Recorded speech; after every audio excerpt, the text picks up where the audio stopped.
Yeah, yeah. When something's good, it's really cracking, right? The thing about it is this: is we say, "What's the crack?" Which crack is spelled CRAC, which is the Gaelic word for fun or enjoyment. Right. Yeah. So we would walk into a pub and we would meet someone. We'd say, "Well, what's the crack?" Or Right. how, or have you any crack? Or right? Is there much crack tonight? Right. Or if something bad happens, we say, um, any bad, well, that's bad crack. Or something's Yeah. really good, we Yeah. say the crack is 90.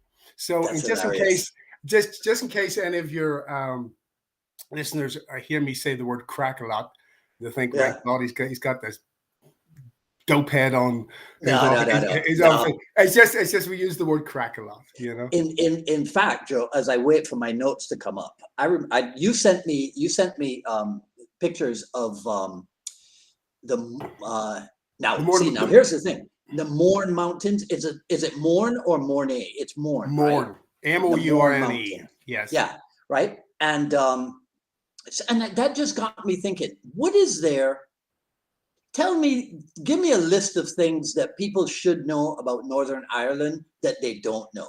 Okay, well, a while back, a few years ago, there was like it was the top 10 things that make you proud to be from Northern Ireland. Uh-huh. Okay, and the Mourne Mountains were like number five, and Ah. Liam Neeson beat the Mourne Mountains. Giant's Causeway beat the Mourne Mountains, and top of the range was George Best, the footballer. If you Oh know yeah, George, yeah. So yeah. George That's Best, my era. yeah, George Best represents football, drinking, and women. So that kind of that kind of shows you My kind of guy. that kind of shows you Northern Ireland attitude towards things anyway. So Right. no, well, where I live in the foothills of the Mourne Mountains, and I live in a place called Kilcoo, which is the home village of the All Ireland Club football champions. But 10 minutes drive from us is Tollymore Forest Park, where they film Games of Thrones. Hmm. Okay, so the Moors has been over the past couple of years an area being used for films. The film, is it the film Vikings with Nicole Kidman was filmed in the Moors. So this Okay. type of area, you have where we are. You're about an hour from Belfast. Okay, you've got Strangford, which is another beautiful place out that direction, Strangford Lough. We're about an hour from the town of Newry, which is on the border with the Republic. If you want to come here, Belfast is brilliant for a night out. If anybody wants to go, Belfast, like, especially since the Troubles, it is Hmm. fantastic. It's great atmosphere. You've got the Giants Causeway, you got Port Royce. If you play golf, we are inundated with golf courses. We have the Royal County Down in Newcastle, which Yeah. is meant to be the best links course in the world. We live in a beautiful, we just live in a beautiful part of the world, and you've Right. got great walks and you've got great atmosphere. Funny enough, my daughter got married last month, and we're within about a 5 mile race from where I live in a place called the Secret Ballroom. Okay, friends of ours who set this place up. They made this big yurt, and these guys are involved with all the puppeteer stuff and all the major events around. And we Yeah. had Welsh over, we had Dutch over, we had English over, we had Spanish over, and they just loved the whole feel of the place Right. over here. So it's a Yeah. really good. We're very welcoming, and we say hello. It's very strange. You meet people from England who come over and they walk down, and a stranger will just go, "You okay?" Just walk past you, Hmm. and they're like this. Hmm. What are they talking to me for? What are they talking to me? But we do that all the time. We do. When you Yeah. walk down the street and you go, "How you doing? Having a good day?" And just out of we have a lot what is known as Christian driving over here. I would call it people, let you through and wave at you if you Oh. pull in. Oh. No. All that. Listen. Listen. I took a girlfriend of mine uh, about 15 years ago home to Barbados, and we were both runners. So Sunday morning we're out running, and it had rained overnight, Yeah. and we're out running. And I go, okay, watch this. She's like, what? I go, watch the cars. And that's what they would do. The cars would stop and wait for us to run past the puddle, and then they would continue. Yes. Yeah. Right. And Yeah. she could now she was born in New York, so she could not understand that. Yes, I can You understand know. that. My wife has a cousin who lives in Kent, in the south of England. Mhm. And he says he daren't come home for 2 weeks because he won't go back again. And Right. that's his words of it. You know, Yeah. it's when where we are, it's nice. We recently moved here in April from, we used to live in a seaside resort called Newcastle, which is a beautiful place. And we Mhm. moved up into the mountains, and it's just fantastic.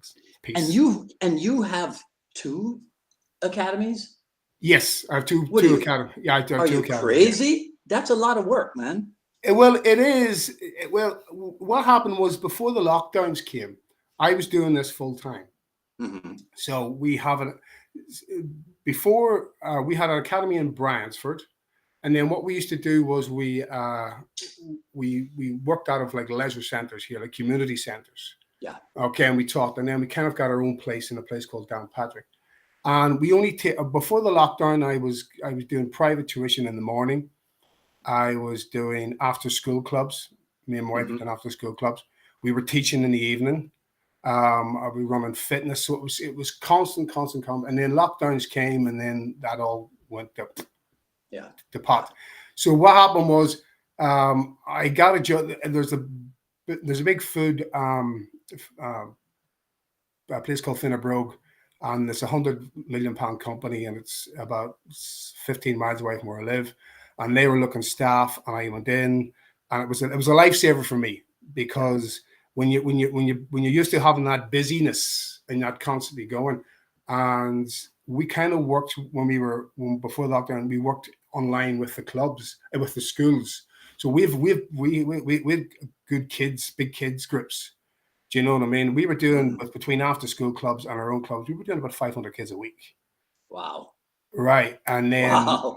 right. And that was teaching martial arts, or martial arts boxercise, or martial arts Right. fitness, Yeah. and dodgeball. The evening classes were kickboxing or savat. And then the day times with the kids was like a martial arts fitness they kind of bring into the schools. So you're not really Mhm. teaching more, but you're kind of doing the exercises and dodgeball and stuff like that. Mhm. And was to say was we were doing that, but what has happened is, I said I got this job, and I'm staying with it at the moment because it's, as you say, with the way things are going, it's secure money. I don't have to worry about Right. paying my rent and my wages or Yeah. stuff like that Yeah. there. So the two clubs we teach for 2 hours on a Monday in one club, on 2 hours for Tuesday in the other club. We don't teach Wednesdays. We teach 1 hour one club and 1 hour there in the Thursday, and then normally 2 hours on a Friday, but we made it 1 hour tonight, and then we do a Saturday for an hour. So that's what we teach. So Yeah. we teach JKT kickboxing on Mondays and Tuesdays. On the Thursdays we do like competitions of that on one club, and then we do Muay Thai on the other club, and then on a Saturday we do kids kickboxing, and then I call it Savat Elite. So we teach Savat, but we kind of incorporate other systems into it in Mhm. order to improve the Savat. And then on Friday and Saturday we do Savat. That's what we do at the moment. Okay. So I took a look at the Irish Martial Arts Commission, Right. right? And I went through everything that they have, all the different martial arts that they have listed there and what have you. What's interesting is that almost every set of photographs that they had to describe the martial art, probably with the exception of Aikido, featured competition. Do you guys have a tournament every weekend? In Savat, no, we don't have. No, No, no, no, no. in all the martial arts. It looks like everybody's competing all the time. I can understand that because before we got into Savat, um, like every martial art club, you're trying to get an outlet for what you're doing. Mhm. Do you know what I mean? And it's nice to have that. There's some martial arts clubs don't have any competition side of what they do. Well, Right. for me, it was very important that we did have something like that, because you need a direction. Especially children, you need a direction. So Mhm. a long time ago, we got involved with Sanda and Sancho. We got involved with that, and we done. It was called the Irish Chinese Boxing Association, and we got quite good, and we won competitions, and then we kind of had a breakaway association because we didn't like how things were run. But Mhm. in general, we kind of went around and watched the different types of competitions that there was, And I'd be brutal and honest with you. And for children, I just thought the contact levels and how it was done didn't suit. This is me on a personal opinion. And so again, we were looking for an outlet. And because I was taught Savat in Krause Academy by Mike Krause, I stumbled upon a guy called Martin O'Malley who runs Savat Ireland. Yeah. And he had competitions in Castlebar in the west coast of Ireland. And the nice thing about Martin was Martin came into Savat from karate, right? And he used to be a part of the kickboxing scene around here. And because I was from a different system and a cross-training type of system, and I explained, it was very, very accommodating, very, very encouraging to get you into it. Yeah. Do you understand? So when we went down to competitions, we went down and seen them, and the best thing we have done was get into Savat especially for children, because the contact levels are so well policed. I've never been in a competition. I've been at a point score competition, and they've been taking kids out in stretchers. Right. I've been at those. But this, any ASSO competition that I have ever been to, it not only is the contact has been fantastic and well policed, but I've never been in a competition where you've talked to you've maybe lost in a competition, and the coach has come over with the fighter and I've told you how well you've did and maybe what way to improve. So it's kind of it's about good Savat, and I think that's the main thing about the Savat competition. Okay. All right. So I just realized that we never did an intro. We just got talking about the Mourne Mountains and what have you. So welcome, everyone. This is Dwight Woods, the Jeet Kune Rebel. And on the line with me is Joe Ferris. This is episode 249 of the Jeet Kune Dialogues. I have to ask you this, though. Yeah. I put it as Joe Ferris of ICTA Martial Arts because it says that on Facebook, but it's actually Joe Ferris Martial Arts Academies, isn't it? Yeah. What happened was ICTA Martial Arts was the first thing I ever called. I was trying to find a name. I started teaching in 2007, and I tried to find a name, and I went, okay, I'm a cross trainer. I'm not one of these guys. And I was very, very Bruce Lee. I didn't want to put a name to it, you know, but I had to get something that linked kind of, and I went, okay, International Cross Training Association. That's what I figured. That's what's on the bank account. Right. Yeah. That's what's on the bank. And I say martial arts, but it's trying to get. I called them Bransford Academy out when I was trying to get across to people what we were doing. It says on the badge here, I'd probably not say it. It says martial arts, fitness, and life skills. Well, because to me, martial arts is a big umbrella that covers a lot of stuff. And within the martial arts, we have what I would call invisible black belts. Okay. And what I mean by that is, if you ever teach children, and especially young children and teenagers, they come with certain anxieties or certain things, you know, from school or with just socially growing up.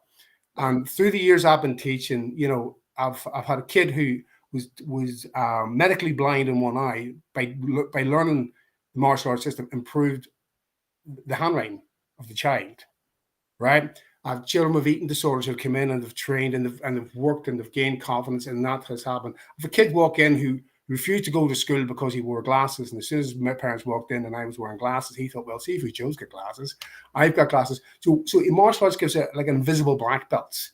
Right. And it's between you and the parent, or you and the child. Nobody sees. You know what happens. You know what it gives children, and it gives individuals and stuff like that, because that's a one-on-one between you and the person. You don't spread it out there. You know, you don't do that, because that's what it is. So to me, it is Joseph Ferris Black Belt Academies, as I call it now. Okay. And so your JKD start was with the Krause brothers in Scotland. It was a long time ago. Like people, I was thinking about this here, is that you know, I was thinking, well, where did I start martial arts? I sent you a message says that I'd done it when I was 13, but actually I'd done it when I started training when I was 11 in Waterloo Karate. And I'm the youngest of 9 children. Dwight. Yeah, I've 7 older brothers and 2 older sisters. Okay. And if you ask Adrian Cochrane, he hung about with my older brothers. So he in Belfast. So I'm originally from Belfast. And the older sister. So we lived in a 3-bedroom house in Belfast, and it was mad. But I started training when I was 11 years of age in Waterloo karate. And my martial arts, I know you've had people on here and they've talked about, when they started, they did this, they trained this, the black belt, this. Mine's totally different. My martial arts journey is a combination of personal tragedy and a little bit, the political aspect of Northern Ireland, and financial. So, when I was training 11 years of Waterloo karate, I was really into it. I remember winning the Northern Ireland Karate Championships when I was 13 years of age. And then at the age of 14 years of age, my mother was diagnosed with terminal cancer. And I left school to look after. You see, I left school to look after. So she passed away when I was 17. So from that age of 17, moving up, I was well aware. I loved Bruce Lee, but it didn't come into my play until like at the age of 13. The big thing was the Karate Kid. Okay, so I'm 15. I'm 50 next year. So that 1983 onwards, it was the Karate Kid. But where Bruce Lee kind of came into my vision was in No Retreat, No Surrender, the film. Really? Yeah, that's where it came into me. That's funny. That's funny. It came into No Retreat. No, I was thinking about it when you asked me to come on, I was thinking about it, and I said No Retreat, No Surrender. And maybe for my generation, it was a reboot of interest in Bruce. Because I know you had guys on saying, oh, they remember going to the cinema and what time and all that type of stuff. No, we didn't have that. And as Adrian Cochrane turned and says, everything was censored over here. Yeah. I mean, 1 minute you had Bruce Lee standing with a setting in chuckers, the next minute he had him around his neck. You didn't know whether he was fighting or he had a cup of tea. Do you know what I mean? Because you didn't see it. So I always had an interest, and I always went in on because I became a chef. Okay, when I was 19, 20, I became a chef. And as anybody who's ever worked in the catering industry, you don't get regular hours. You're kind of always working the worst shifts. You can't get any stability. So I was kind of in and out of martial arts. But my first ever experience of something similar to what JKD was when I was 19, and I went and trained. I was invited to go and train with Thomas Lamont in Lisburn. Martin and Neil might have spoken with Tom before, but Thomas is MMA, but he's really, really, really, really talented Wing Chun guy. And I remember standing there, 30 of us, chain punching like this. We had to do 100 each. All I can remember was 2 days later trying to lift my arm, trying to get again stuff. But within, I was in and out. I was doing like Tai Jitsu. I was doing it, and then a great thing happened. Was a thing called Love Film over here. I don't know if you ever had it over there, where you could hire DVDs or you could buy DVDs. And you could watch them. And the only person that I did really have an interest at the time was Rick Young, because he had come over here and he'd done a seminar over here many moons ago. And I remember I kind of had my own training, like a bag and stuff like that there. And I remember getting Rick Young heavy bag work, VHS. Okay. And I remember thinking to myself, it was the first time since I want to move like that. Right.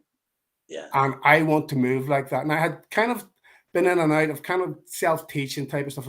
I want to move like that. And I was lucky when I was about 27, 20, I got a chefing job in a hotel called the Clown Court Hotel, which is near it. And you got set hours and you could get days off. And I remember walking out. I'm going into a Chinese hot food place to order food, and on a wall it said Muay Thai kickboxing, and I went, "That's the boy for me." And this is leading to my journey at JKD, and I went down to it, and I fell in love with it, and I became obsessed with it. I was 28 years of age. I became that obsessed that when I had my days off, I had to book the days off to go and train. Literally, I remember being on the island of Menorca with my wife, and we were on holiday. It was the end of August. And she came out at 7:30 in the morning, and I was kicking a rubber tree. At 7:30, I couldn't sleep, and I was kicking, I was elbowing the rubber, and I just became so obsessed with it. But what happened with that journey with me learning Muay Thai, I picked up a book, and I wish I had it now because it would probably be worth money. It was the first edition, Dan Santo Filipino Martial Arts. Ah, Right? wow. Yeah, All yeah. right. I think I got it at a bookshop, and I remember looking at it and reading it, and I didn't understand a damn word of it. Didn't know what, I didn't know what angle one was, angle two. I didn't know what Abanico was. He had it like a spirograph about the movement of the stick in it and all this Yeah, type of stuff. yeah. And I looked at it and I read. He had what he had down in the book is he had the people who he trained with. Mhm. I don't know if you've ever seen the book or remember the book, but he had people who had trained with, instructors who he trained with. Yeah. And there was one guy I couldn't remember what his name, Ben. Maybe I could be wrong, but That'd he be was Ben Largusa. that's him, right? And he Yeah. was describing how he taught his students to hit the smallest target in it. You know, someone threw a punch at you, would maybe gunting. You gunting the elbow, or you move or elbow the punch. And I thought, this is fantastic. This is the art of fighting without fighting, because you could end a fight straight away. So I was on a quest to find out more about JKD and about Dan Santo. And in 2005, he was doing a seminar in Edinburgh with Eric Paulson. And he was over. Rick Young had invited him over. Yeah, yeah. And I walked on my own. I went over on my own. I had friends who lived in Dunfermline, which is across the Firth of Forth. We stayed with them, and I went over and I walked in on my own. The only stick training I had, I didn't have a stick. I had a brush pull, right? And I used to just copy what I could see.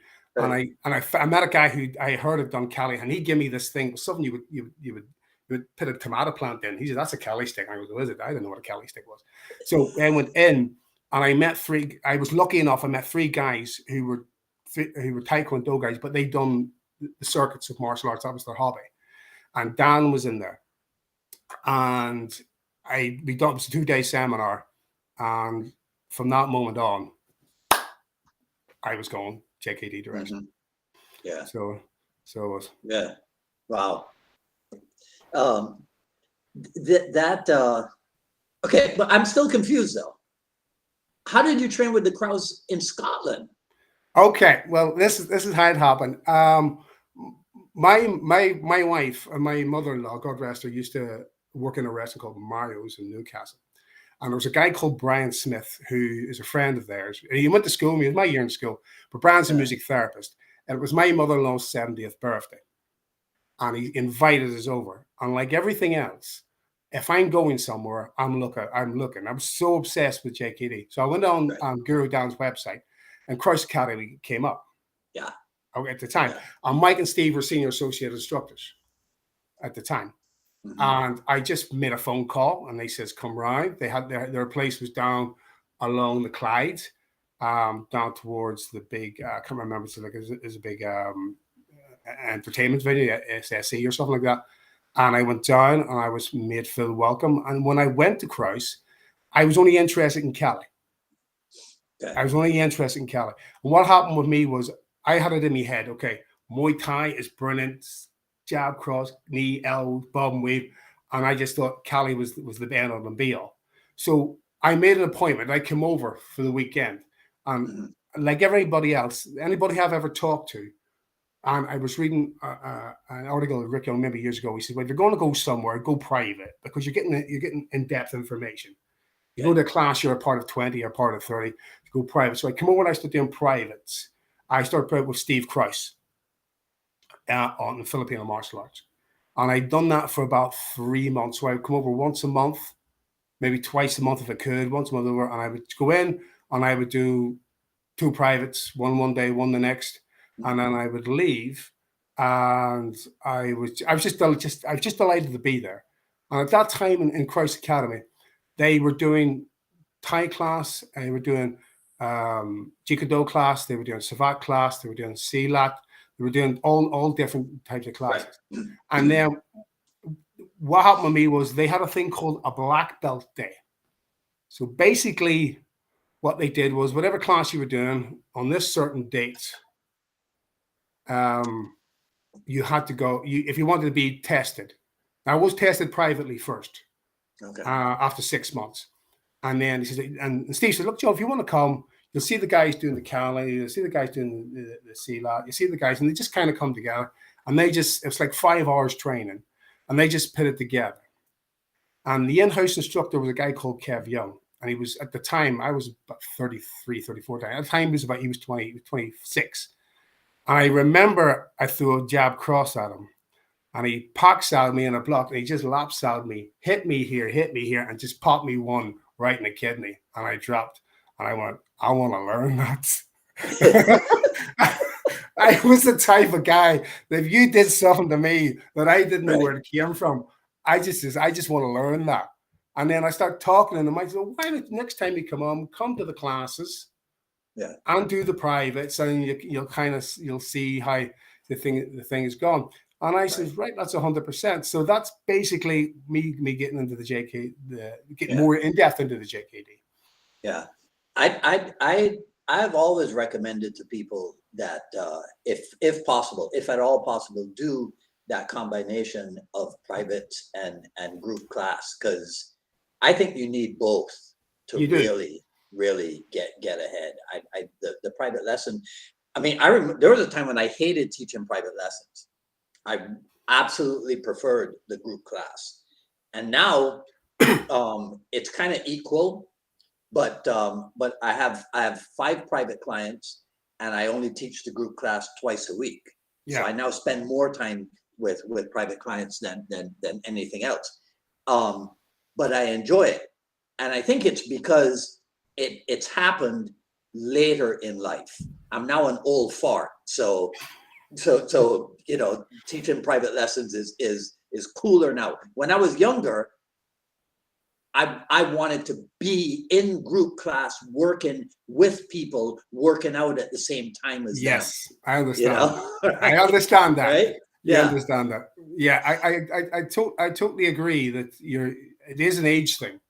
I totally agree. It's got to be. It is an age thing, because you realize. I mean, I was sparring one of my students. We were sparring one of my students last night. I sent you a thing, I think, called Ties of Ad Support to Combat, which is in developing. So I'm bringing it gradually to my students for sparring. And I was sparring an 18-year-old kid, and he was super flexible and he's super fast.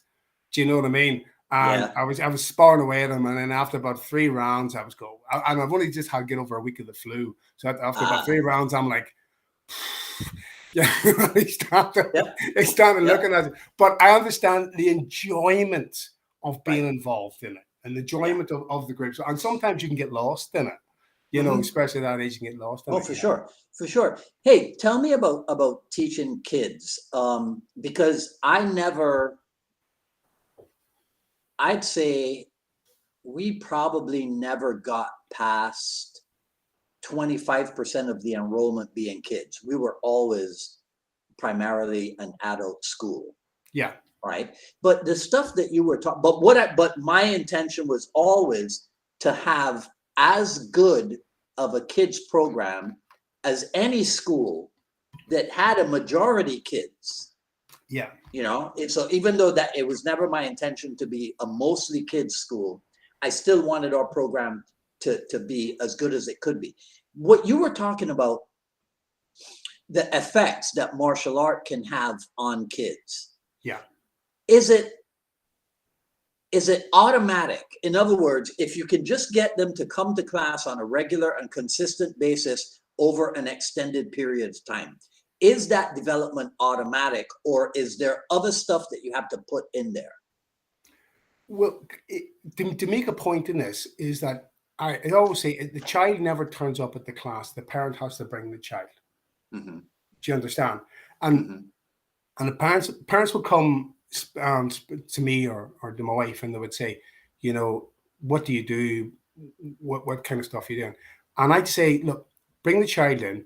Okay, we started at 4 years of age. Okay. Bring the child in, see how he gets on. It's a long. I'll explain to people is that it's a totally different scenario that was when I was first started teaching at 11 years of age in the 80s. I remember being stood in front, and my karate instructor, and told to put my hands behind my back, where about 11 people in my age group had to do a Gagazuki punch to my stomach. And if I cried, the instructor called you a big woman and a big pussy. And sorry, but that's what he did. That was then, right? And Really? seriously, in the 80s, your big girl's blouse, right? Right? I remember this, right? Oh my God. My brother stayed with this instructor, and it came to a point where he just ended up beating the life out of him one day, and just at a certain age of 17, he just got fed up and just beat the life out of him. He mainly seriously did, but now it's about letting them experience it. It's about letting the children they go at their own pace. And I also saying to go, but children to go at their own pace and not to push. You would see parents would maybe turn up and go, well, he needs a bit of discipline, or he needs a bit of this, that, and the other. And I said, well, just let them go and let them get on with it. Because kids mature at their own speed. And one of the best examples was we have a couple of a place where I work, there's a lot of Latvians and Romanian people working in it as well. And this guy called Milos, and he says about his two daughters, and they're the sweetest, most adorable girls. And they come in and they used to stand like that. And we used to teach them to stand like that. And then they get a glove and they go like that. And you want to see them fight. That was about a year ago, year and 3 months. You want to see them now. You want to fight? Oh, yeah. And they're all up on the and you just let them get on with it. And it's like everything else with children. So, and adults too. Some kids pick up things naturally, and some people takes a little bit. Some kids takes a bit of time, but you just create the environment for them to learn. And kids aren't stupid. The children aren't stupid. They pick up very well. A funny story I'll tell you was where I live. There's a local pub called the Ferris. It's brilliant because there's no Wi-Fi. There's no It's one of those old Irish pubs you read about. Right. And there's no Wi-Fi. And there's a small TV. They only put it on if there's Gaelic games in it. But it's a kind of pub where if you don't talk to anybody, they end up talking about you. It's the type of pub. Right. And we were having this conversation with old farmer guys. Old guys in their 70s, and they were hilarious. I mean, the conversation we were having was your man talking about the price of graves, for buying a plot and a thing. Your man says, and the guy came up with a really Irish saying. He says, you can't pick it until you're dead. And everybody was going, how can you pick it when you're dead? The priest says to me. But there was a guy in it, and he was talking about, and he says, my son, my daughter, my granddaughter, and I realized his granddaughter trained with us, beautiful girl called Rachel. So she was walking into class, and I says to her, well, I was talking to your granddaughter. She said, no, you were in the pub, weren't you? And he said, that's what she said to me. You can't. They pick up everything, right? And they, and they don't let you away with enough with children. But the beautiful thing about it, they are kids, they are babies. You just have to just create the environment to let them progress, let them get on with it, and that's modern day now, man. So okay, so that scenario that you just described, right? So you guys are in this traditional Irish pub. But you're a guy who teaches a lot of non-Irish martial art. Yeah, well, it depends whereabouts in Ireland you come from. They would call it a martial art. I do, and there are a lot of people. It's still strange. It's strange. It's weird, but a lot of people it's still strange. It's like I watch your and read your debates on Jeet Kune, and I would meet people, and they would go, "Hey, you do Jeet Kune?" And I go, "Yeah, I kind of do it. I just it's me, but I teach stuff I learned." And they go, "It's about this. It's about this. It's about this. It's about this." And I go, "No, it's not. It's not about that. It's about you take this bit and you add this bit and you add this bit." Now, so you know what I mean? And I'm going, "No, it's not about that. You need to take more." So the only kind of big thing in Ireland is boxing. From years ago, you had Barry. When I was growing up, you had Barry McGuigan, you had Sam Story, and people, and I forget the wee one that fought under Barry McGuigan was his manager. Boxing is a big thing, and there's somebody doing traditional Irish kind of stick fight with a shillelagh. Okay. Yeah. Now, what is the name of the shillelagh? That's a weapon, but what's the name of the art? I haven't got a clue. Oh, I man. just seen Irish stick fight. Okay. You Okay. know, So my experience of Irish stick fighting is watching two teams play hurling right. on television. Hurling is an Irish Gaelic sport with a big stick and a Yeah. ball. It's actually it's described as the fastest balls sport in the world. Here's how you spell it, Joe, and then you got to pronounce it. It's BATA. Hold on to write this down. Go ahead. Okay. BATA. Yeah. IRE ACHT. You see, HT. Yeah. Is there any fadas in among that? Like exclamation marks above the letter? Not that I saw. Well, I'm very sorry to disappoint you, but when we were learning Irish in school, I wasn't paying much attention. Okay, well, so that's the I look. Okay, I'm gonna take a chance here because I was hoping to be able to avoid this, right? Martin O'Neill might know. Martin O'Neill might know if he's watching. Right? I wouldn't know. Now, your wife's name is Una. Spelled OONAGH. But that's how you but that's correct pronunciation, right? Mm-hmm. Una. Okay, all right. Yeah. My wife's name is pronounced OONAGH. Yeah, because you Irish with your names, man. I mean, that's a worldwide phenomenon. How the heck to pronounce these names? Hey, you want to do the roll call in my club? You're like this. Yeah. Kiva, Kleina, Saoirse. Right. That one. Especially new kids. You know what I mean? You're like, yeah. You have to get used to the you should take a video of that. You really should take a. You know what I mean? Yeah. They work. I was listening to a radio broadcast a while back, and they were saying that the name of the child Gary has disappeared from in the UK. Nobody calls the children Gary anymore. So it is very. I remember this is a true story. I remember bringing a woman came into a club. We used to have a club in a place called Dunsford, that direction before lockdown. And a girl walked in. And says, "What's your children's name?" He went, "Levi and Chardonnay." I was Levi and Chardonnay. I was like, Jesus, right? That's no. I've never heard of that before. You know, I know Levi's in the Bible, but Chardonnay is usually something you have with a glass of wine. You know? Yeah. But that's why they go Levi and Chardonnay. But I can understand that. I can understand that with regards the kids' names. You know what I mean? Oh my God. Yeah. But the beautiful, the flew off the tongue. That's what I like about it. The flew off the tongue. my daughter has a Rottweiler dog, which is called Fia, which is an Irish name. I think it's either Warrior or Wild. I can't remember.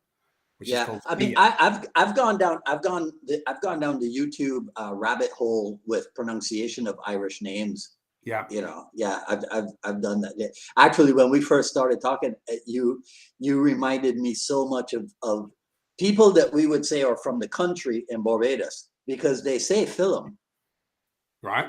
You know, and Indian people say film also, right? You know, right? And so I was like, but in all honesty, whenever I talk to you guys from the UK in the Jeet Kune dialogues, I have so much fun because for me, in my head, it's a trip back to my childhood because I was born British, right? You know, and grew up. Were you born over here or were you born? No, I was born in the islands, but we were not independent. We were still like a Commonwealth. Yeah.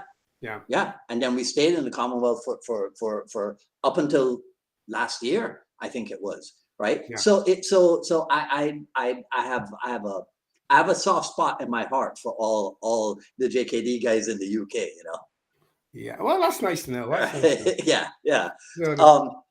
Okay, so the competition thing. Does everybody have to compete?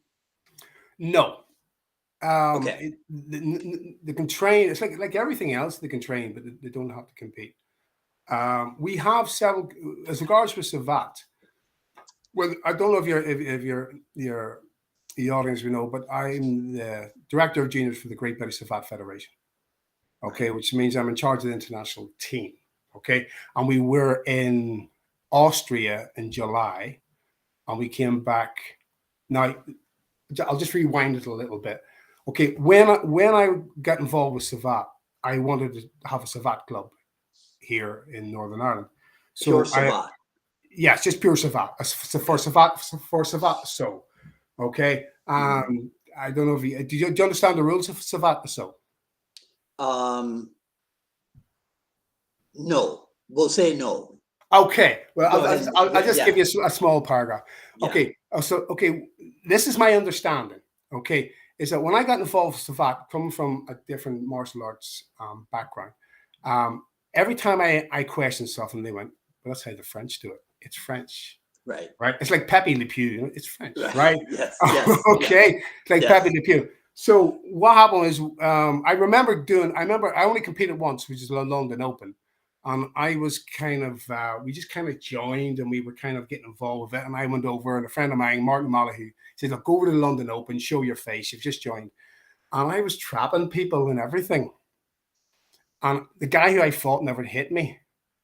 And actually, there's a clip of me on Facebook to hit him a spinning back kick and clean it. He actually walked into it. I was controlling the thing, but he walked into it. And at the end of the fight, they raised his hand, and I was devastated. He never hit me.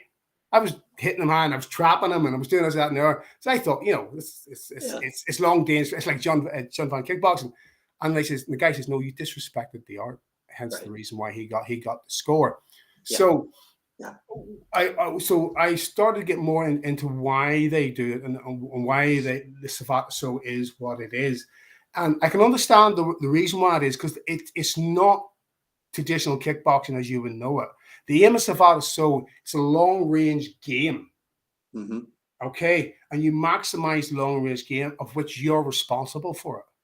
So an example would be if I went jab cross to your face and I was doing a floetti to your leg, and you moved in and I hit you with my shin, I would be done for shinning. Right. It's up to the person who's doing the target to do it. Yeah. There's also what is known as the 2-punch limit, where if I jab you in the head and cross you to the head and then jab you to the body, I get two. If I jab and cross you to the head, I get 2 points. If I jab and cross you in the head and onto the body, I get 2 points. If I punch all day, I still get 2 points. There must be kick exchange in among it. That's why you see a lot of the Savate guys are maybe 70, maybe 80% kicks as they come into a competition. But which is interesting, because in the early days of American kickboxing, they had to have, I think it was the 5-kick rule or something. It's a 5-kick rule, yeah. Right? Because people wouldn't kick. It was too tiring to kick. Yes, it was. Yeah, it was. Right? Yeah. Yeah. You're absolutely. I remember when I was in Christ, and this is before I remember watching Mike Christ doing Savate class, and I was starting talking to Steve, and I said, "Steve, what's that all about?" I says, "You ever done Savate?" I says, "No," because they were certified under Salamasse, under the California Boxer Francais. Mm-hmm. They were certified with them guys. And I said, "What's it about?" He says, "Go get a private lesson with him, and he'll show you how to mix it with your Muay Thai." Right. And then Mike, he says, "Look, Joe, Thai boxing really takes it out of you. You know, you're Thai kicking all the time, especially pressure in the lower back. But if you Savate, you can still hit as good as hard. You can improve your accuracy, but it doesn't take as much out of you." And then it says, when you do the John Van, you see the same principle blended in with the John Van. So it kind of made sense for me that to do the Savate. And I was like, "No, well, this is class. You know, I'm not, you know, I have a back injury from Thai boxing, which is kind of hitting me now in my late years. You know, I was doing a thing called base 4, left kick, cross hook, right kick, left kick, cross hook, left kick. And I was hitting the pads really hard. And my student pulled the pad the wrong way. And instead of me breaking his ribs, I shifted my legs. And then my 2 feet went wide, and I landed like David Soul on top of the car on the opening credits to Starsky and Hutch, like that. Boom! Yeah. And I landed on a hardwood floor, and I've had back problems ever since from that. Wow.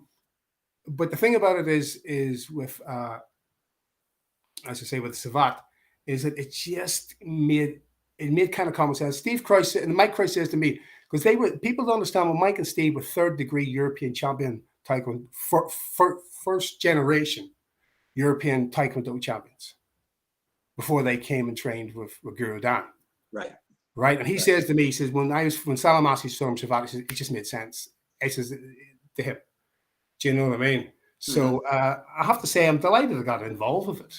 Yeah. You know? Yeah. I've had a similar experience with Taekwondo people here in Miami. I would say, but I got involved in Muay Thai before I got involved in Savat. Yes. And so, right. So Taekwondo people that I exposed to Muay Thai, they loved it. And then when the first time I saw Salem, I just saw it.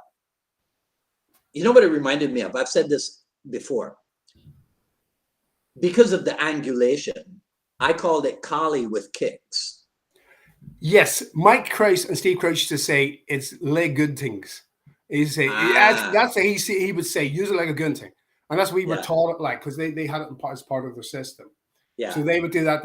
And I remember fighting a guy called Kev Young. Kev was in-house instructor. And he caught me with an outtake.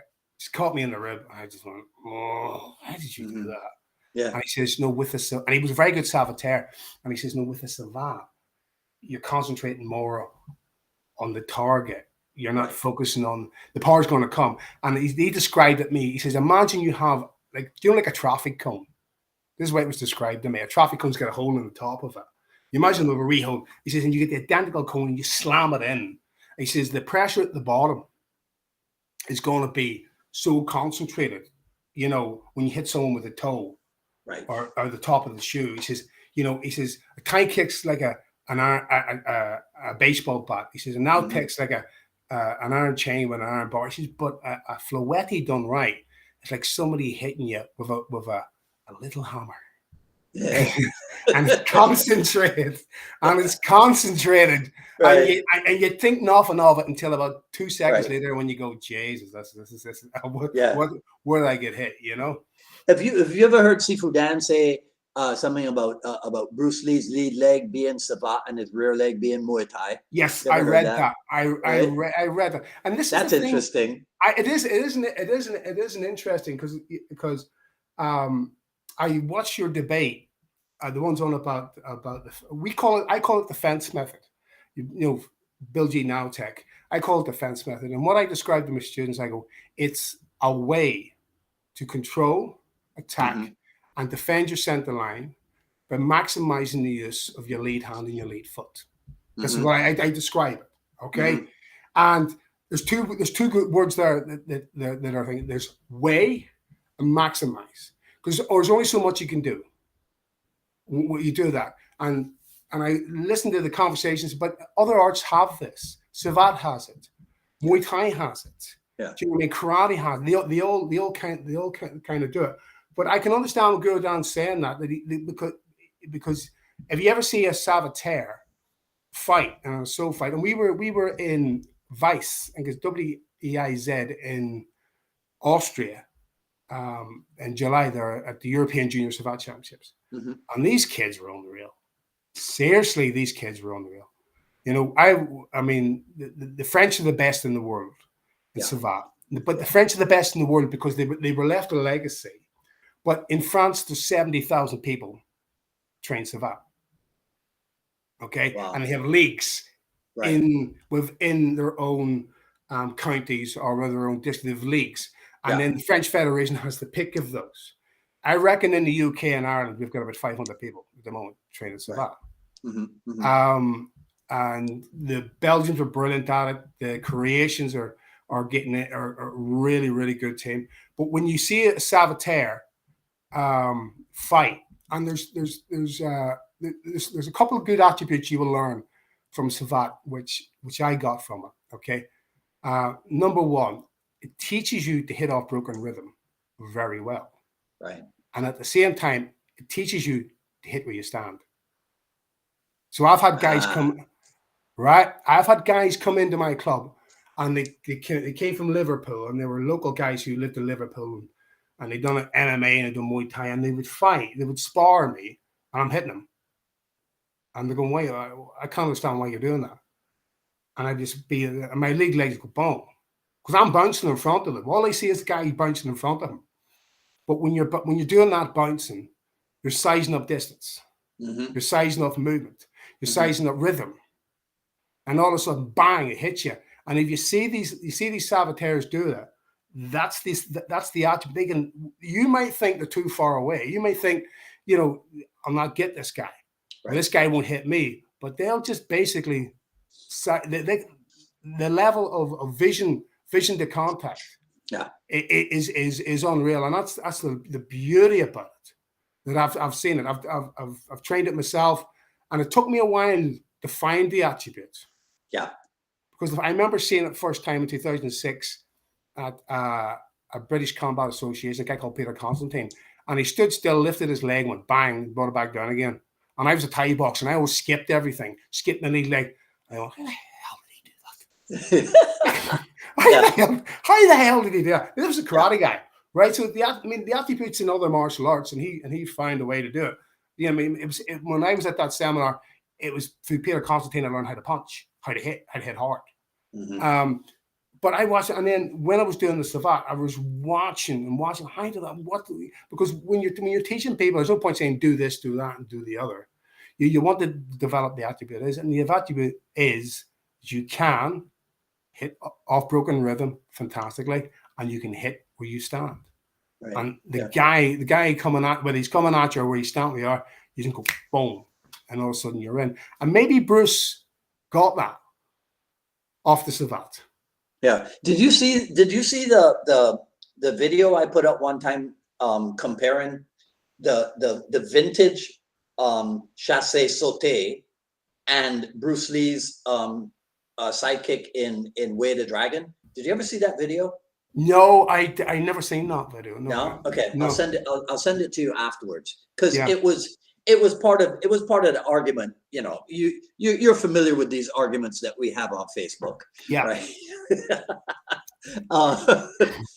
So I was just saying it's when you see it, you'll tell me what you think of it. But to me, they're identical. What this French guy does and what Bruce Lee does, it's identical. Go ahead. And have you ever noticed that when Bruce Lee does a sidekick, that he's in the air for a split second? Yes, I can vision it, because the only thing I'm looking at is when he, I don't know if Ted Wong was holding the shield or when he was doing it with we call it Canadian actor. The Canadian actor he trained with, Armand Flint.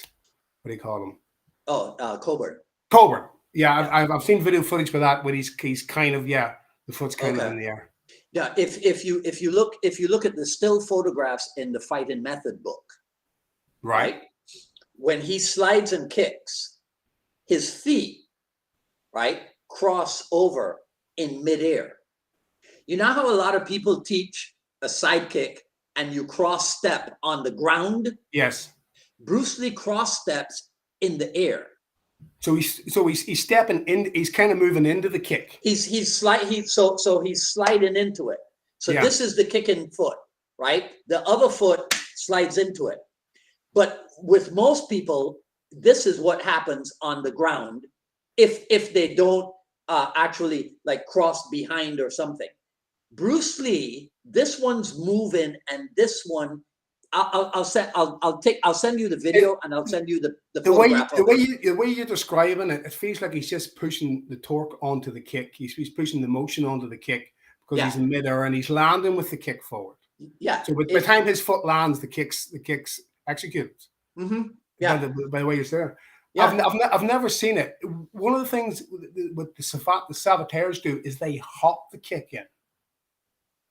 Right, they hop the kick. It's just like a tip of a Thai boxer where he keeps all the weight on the front foot, and then he hops the kick in. Saboteurs do that with the sassy latch.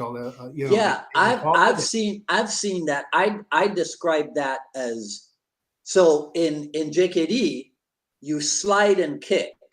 Yeah. Right. In Savate they chamber. And the chamber makes you slide, which is the hop, right? Yes, yeah. Yeah. Exactly. Yeah. It's a great thing to do. It's a great thing to get into. I've become more of a hopper than a slider, Hmm.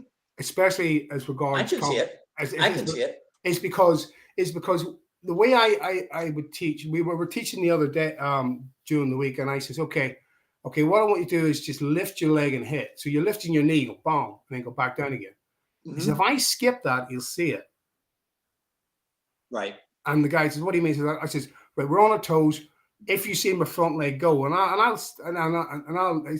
thing I was trying to say to my student was, if you long skip, you get power. If you short skip, you get speed. So you're going to have to make a decision which way you want to do it. And I go, okay, I'll do the short skip. And they were getting out of the way. And then I was standing, goes, okay, let's do it Savat style. Just lift my leg, bang, and the inside of the thigh, bang, Right. and the side of the thigh. Because the attribute of broken rhythm and hitting from when you stand is developed from that. But I prefer to hop it now. I don't know. It kind of makes sense to me now. Do you know what I mean? Or maybe it's ingrained in me more than sliding the kick. Right. The fence thing that you do, right? Yeah. Which is with the 3 count thing. Yeah. You know, to me, that is the equivalent of what we call entry 3 in Kali, where you go inward, backhand, and you go high, low, high. Yes. Right. So I saw you. I've done that. Right. So it's really interesting when you see somebody doing similar to what you do, but with a different name and a different reasoning behind it. Like, I think that's really good. Yes. Right. You know, for people, because then you start to appreciate that nobody owns anything. Don't. This is the beauty about it. Right? This is the beauty. But I mean, I'm going to tell you about a light bulb moment I had, and it was at Rick Young's academy in Leith in Edinburgh, and I was over on holiday, and I sent him a message. Rick, I'm over. Is there any chance me and the missus come down a bit of training? And he says, yeah, come on ahead. You're more than welcome. And he was teaching the Kali, and he says, and he just said one word. He says, once you, I can't remember what he was doing. He says, just cover you. And he says, like, back to cover your center line. And I just don't know. I stick myself in the head because I went, yeah, that's in everything. I just hit myself. I was like, how stupid. Where was my head been this past couple? I just hit myself in the head and do that. And I love people like that. I love people who make you think. You know, Bob Breen come over and done a seminar for Mark from Rapture there recently, and I got invited down with his instructors to train the 4D stuff with Bob. And I love Bob. Bob's old school. I always say to Bob, you know, Bob, if it was you taught me how to bob and weave. He says, hey, was it? He says, well, you were doing a seminar in Belfast and you hit me 5 times in the head with a hook, and the 6th time I done it right. And I just wore a 4-ounce glove, and it didn't feel too good. And Bob Breen Donnelly was teaching, and he was used up, and Bob made me think, and I love that. I love people who make me think. Yeah, and it's like. You know, sorry, I just getting carried away, but you go ahead. No. Yeah, no. Listen, there's not enough of that. Nobody owns it. Right. I see the people in old school. I was watching kind of your old school, new school type of stuff. You know, old school JKD. Those I can understand the people as regards Ted Wong and maybe James Lee who are so passionate they want recognition for the impact that they've had on JKD. I can totally understand that, but for me, as regards old school and new school, and I'll start with the concept people. Okay, so you see people come around. I've met people. I do JKT concept, and I go okay, and then I would ask questions, and they go look at you. Says no, we're doing this, and I go okay. If I was a concept is an idea. Right. That's what the terminology is an idea, and concept is a kind of give them on a fish. Right, in my personal point of view, is kind of give them on a fish. Now, if I was doing JKD concept, I would go make out of my way to learn the old stuff, to learn the John Fan material, the set drills, as Guru Dan says. They had set drills, they had set movement to cover yourself. Because if I was teaching you Wing Chun, and I was teaching you a concept, this is bong side, this is lap side, you know what I mean, or this is tan side, a straight punch. If I was teaching you that, I says, Dwight, this is Wing Chun concept. And you went away and you came back and he says, Joe, I was looking at that Wing Chun. And I hear there's a form called Selam Tao. And I went, well, what about it? Can you show me some?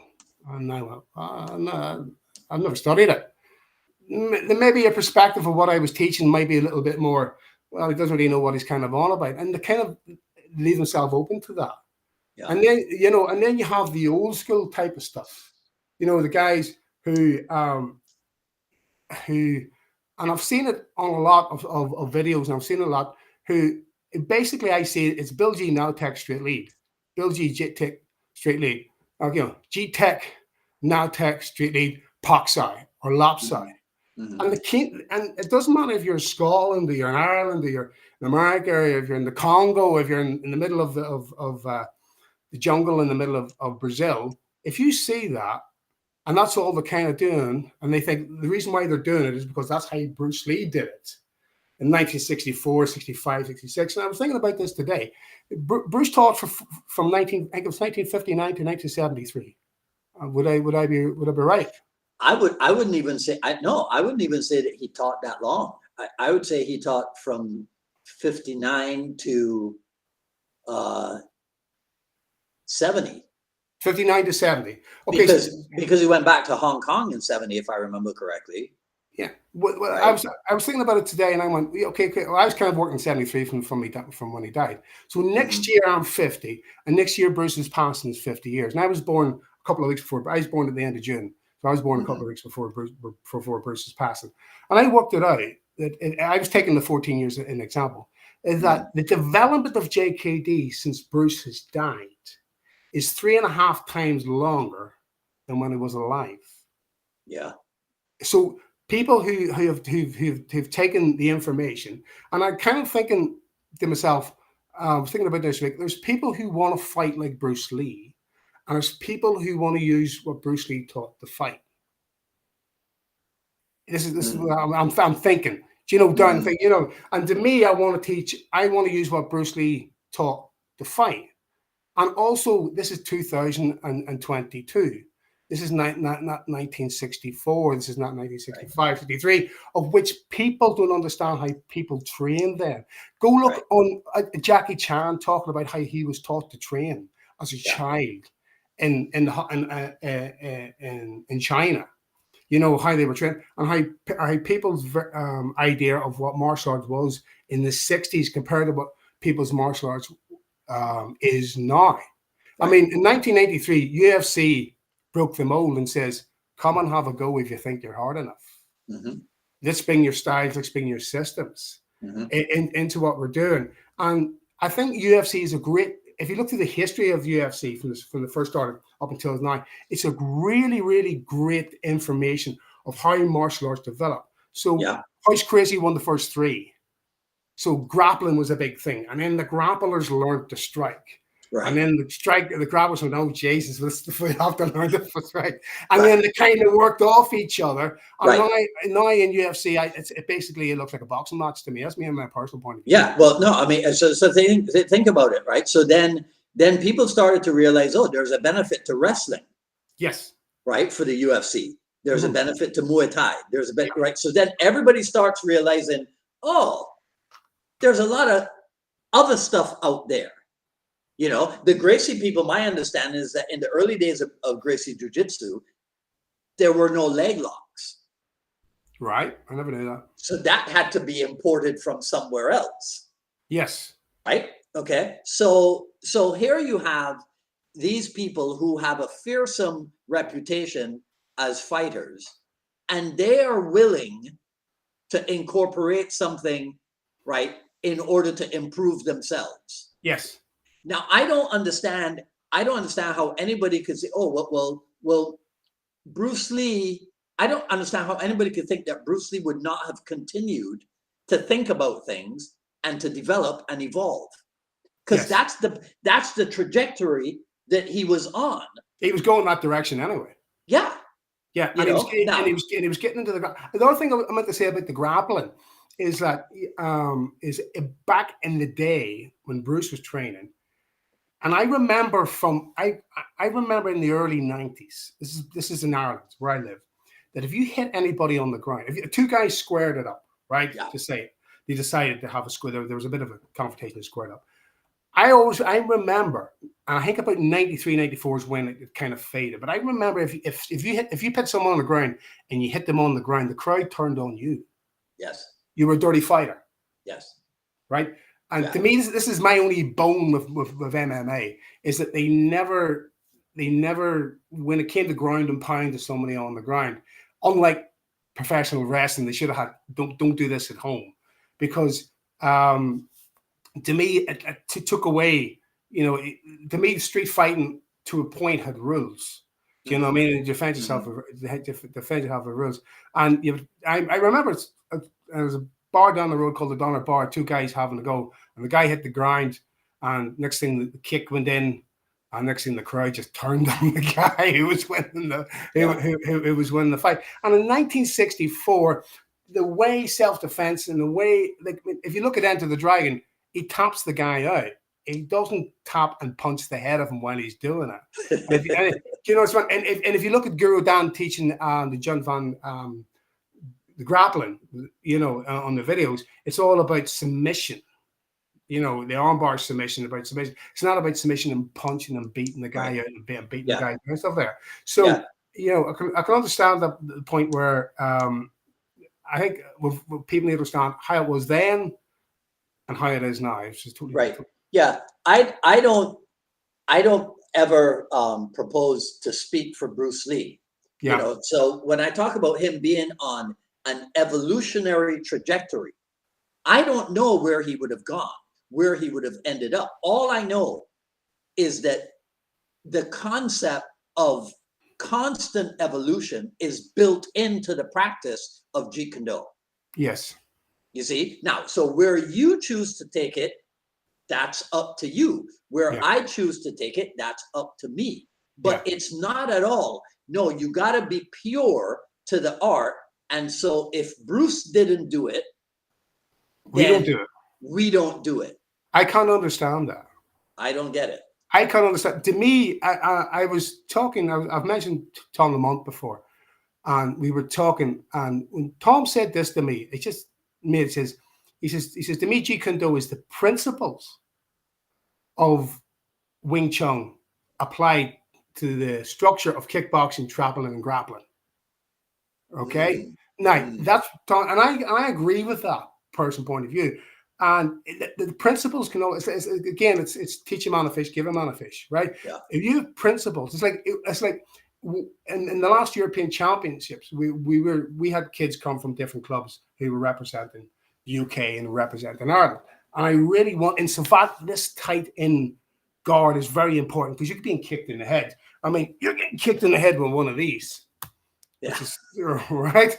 Okay, and there's a combat version, a full contact version. That's a reinforced too. And the reason why I bought that, because my student bought this and he kicked me and I went, bloody hell, I get one of those, right? And and this is very important, and they're very, very tight guard. So I start doing John Fan kickboxing for straight line of attacks. So if the hands were too high or the weren't resting and the elbows weren't in, and I try and say, look, if you want to trap from this, you can't have a wide guard. Right. Because and a Wing Chun principle. So if I'm going jab, cross, next thing you throw a punch, you go pop side, lop side, an elbow, do whatever, you can't do it from a wide guard. It's more difficult to do it. And so, I can understand when I was saying is the principle. And he says, well, what principle do you use? He says, well, the principle of Wing Chun. The principle of Wing Chun, if I want to hit you, I don't stand like that. Okay, I can't have a Wing Chun fighter. But if I want to be able to flow into that position, then I need to have tight guard. And that to me makes a lot of sense. Yeah. I mean, I again, if you go back to the Fight and Method book, I think the Fight and Method book does a pretty good job of showing how Bruce Lee took this Wing Chun position. Yeah. And pretty much converted it to this. Yeah, the Bai Chong stance. Yeah. Right? Yeah. So now everything that you did from this classical Wing Chun position can still be done. Yes. Exactly. But now it's being done out of more of a boxing stance, right? But Yeah. so now you can box, you can do box and punches, which Wing Chun doesn't necessarily have, but you can still do all of the Wing Chun techniques from that boxing position. You can box trap and trap box. Yeah, you can do that. Yeah. I totally agree with you. I have trained with several Wing Chun instructors. I've trained with Tom. I have a friend called Tony Cofolo who's based in Mallorca in Spain, and Tony was trained under the Leung Ting system, and he's actually I can't pronounce it, but it's a Russian trained bodyguard. He was 30 years of age. He wouldn't get licensed. I think it's called Skipstat or something. I can't remember. And I've trained with Tony. And then about 6 months ago, I went and trained with a club in Belfast. And they were like the Bruce Lee, the 50-50 stance. And I never said who it was, or I just turned up. I was talking to the guy on Facebook, and I said, "A lot of fans have come up because I've never trained that system before.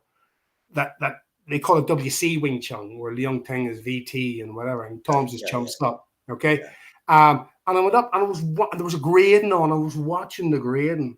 And as the guys broke into long, they work a 50-50 stance. You know, I think the Young Ting stuff is like 95.5. Tom's attitude is majority weight in the back, right? And the stance and stuff like that. And as soon as they broke into long range, the hands dropped to here, and the structure was there to kickbox, and they hit from a kickboxing structure. And then they were falling into the chain punch. Do you know what I mean? Where you just could have hit him a jab cross and done the exact same. And I watched it and I went to myself, Bruce probably seen that, probably noticed that. You know, from that structure, the principle stayed the same. Yeah. But from that structure, he was able to do maybe be more effective. Yeah. You know? Yeah. So I mean, so now you've gotten to a point where, okay, so there's the simultaneous parry and hit. Yeah. And then you discover, oh, the Penjak Silat guys do that. Oh, the Kali empty hand guys do that. Yeah. And you go, oh, but I won't look at it because, well, Bruce never touched that stuff. So it wouldn't benefit me to take a look at that stuff. That's so stupid. It's so stupid. I remember in Cross Academy, we were never taught Chi Sao. We were never taught like Wing Chun. We were taught any trapping we were taught was through Hubud. Okay.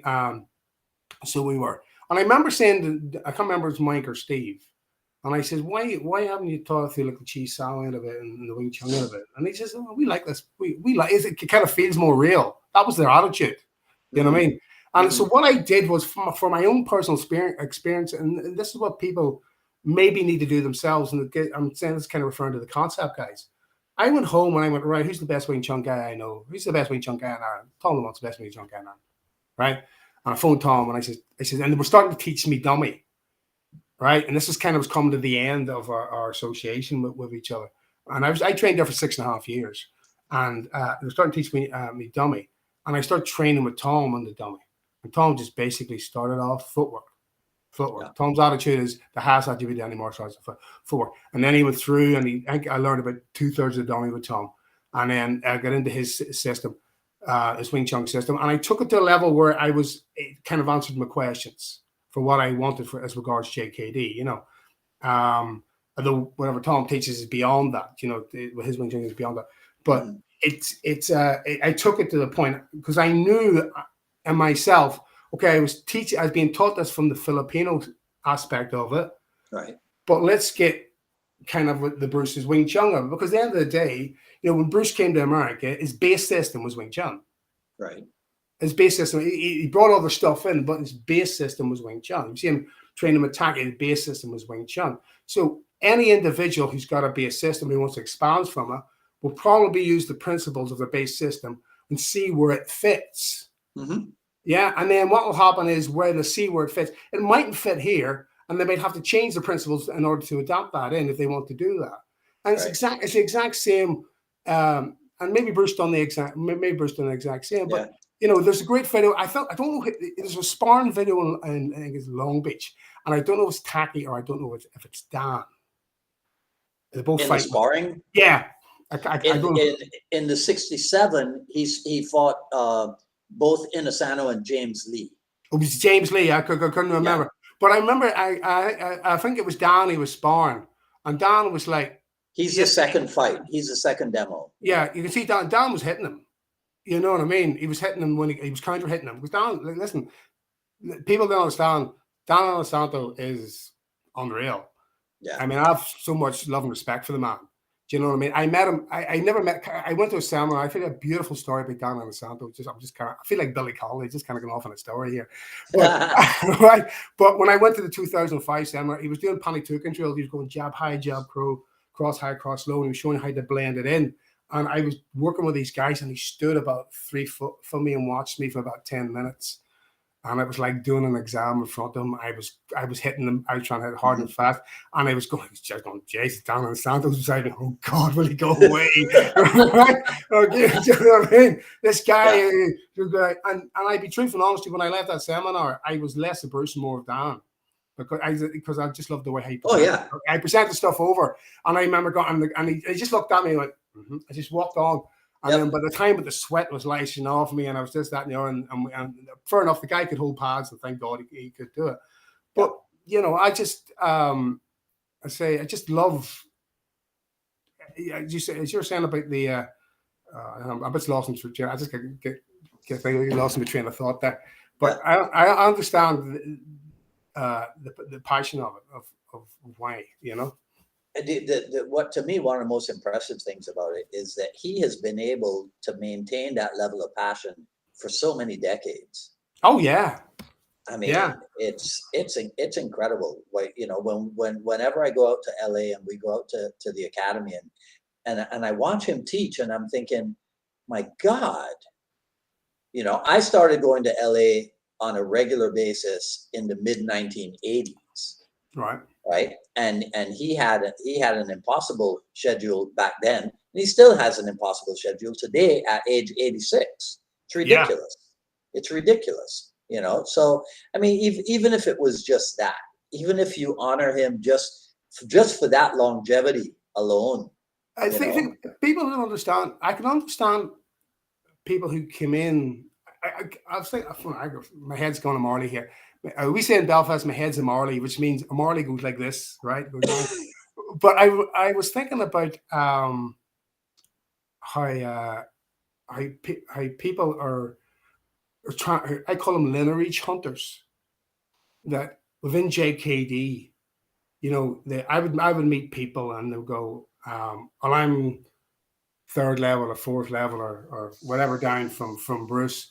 And I would meet guys in Ireland, and I met a guy one time, and he was training.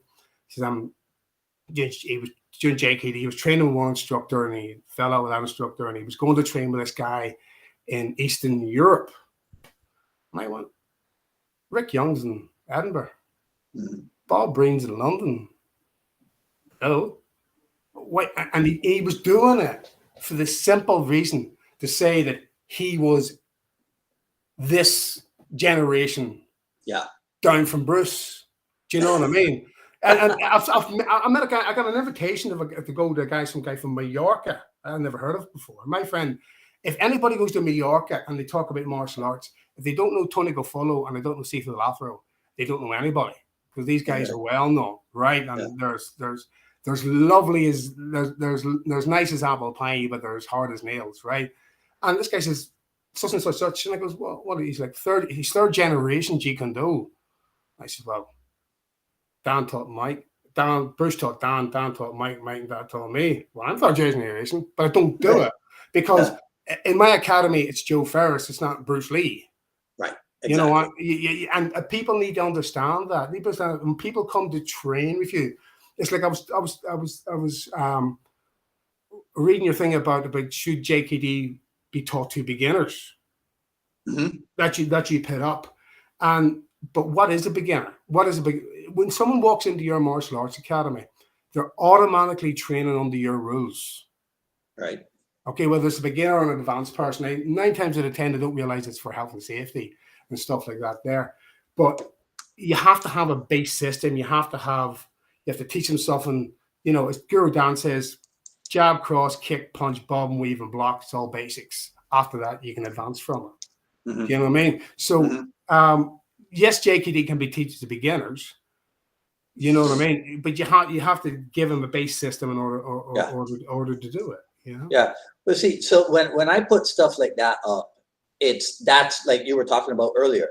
That's something that's designed to get people thinking. Yes. You know what I mean? Like if I don't think I very often make a statement about what I believe until and unless I'm asked. But I'll put something out there just to get people thinking and what have you. But I'll tell you what prompted me to do that was I remember in the early days, in the 1980s, and previous to that, because I've heard from people who were around in the 70s. Yeah. The reason why we used to think of Jeet Kune as graduate study is because the people who were coming into it were not used to a boxing structure. Everybody was coming from Jodanuke and Gyakuzuki Yes. and what have you, right? Yeah. So a guy would be a high level black belt in some karate system, and you're trying to teach him to jab cross, and it's like, and they couldn't handle it. So back then, the study of JKD, the introduction to JKD was graduate level. It isn't today. Yeah. Today, of course, it can be taught to beginners, right? Yeah. But yeah, so anyhow, but yeah, that was just one of my thought experiments. No, I can totally agree with that. I remember Mike Krause telling me that when Dan used to come over with Ajahn Chah, right? And he says, nobody seen Thai pads at all. Right. He used to come over with these big bags full of Thai pads. He says he'd never seen them. I don't know what a Thai pad was. He says the only time he ever seen a pad was like in a boxing club, or like, you know, and Mike and Steve Krause had these gloves nailed to the 2 pairs of gloves that were nailed, and it was their first ever gloves, and you think they were worn by Jersey Joe Walcott, right? Right?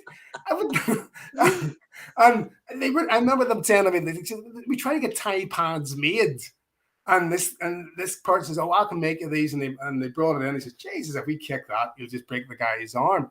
You know, so a lot of stuff, you know, back then they were unable to do because the equipment basically wasn't it. My first karate, my first year, all we did was punch thin air. Yeah, that's all we did.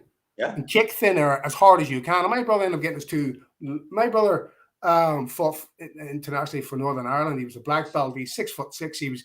He fought all the time. My brother got his 2 lower spines fused together, and that was from years of kicking thin air doing karate. You know, so. Right.